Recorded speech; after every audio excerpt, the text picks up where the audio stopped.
recrutement a deux causes possibles. Première cause possible, la vacance d'un poste, en raison du départ d'un salarié, que ce soit pour démission, licenciement ou encore départ à la retraite.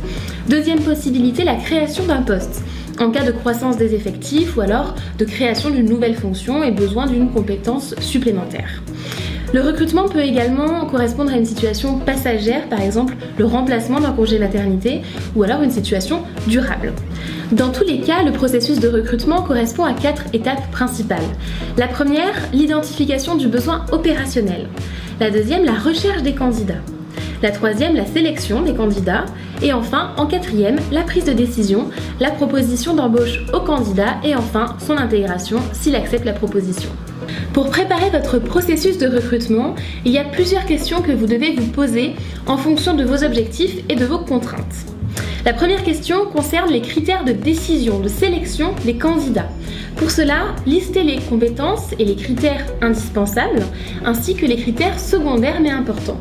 Cela peut être des critères liés à la langue parlée ou bien au niveau de diplôme minimum, ou encore à une compétence informatique spécifique.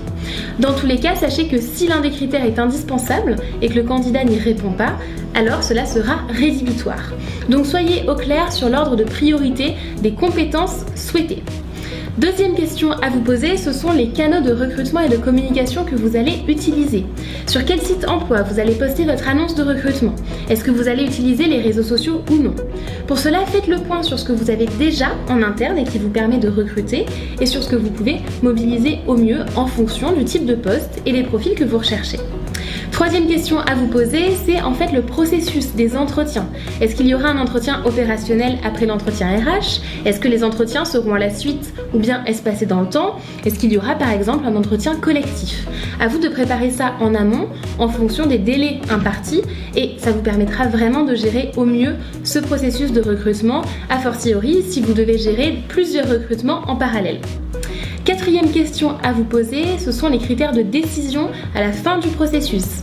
Qui a le dernier mot? Est-ce que c'est une décision collégiale ou bien est-ce qu'elle est entre les mains du manager responsable du poste? À vous de préparer tout cela en amont du processus de recrutement, déjà pour que ce soit au clair par rapport à l'équipe opérationnelle et ensuite pour vous assurer que chaque candidat sera géré de la même façon et que les candidatures seront traitées de façon parfaitement égalitaire.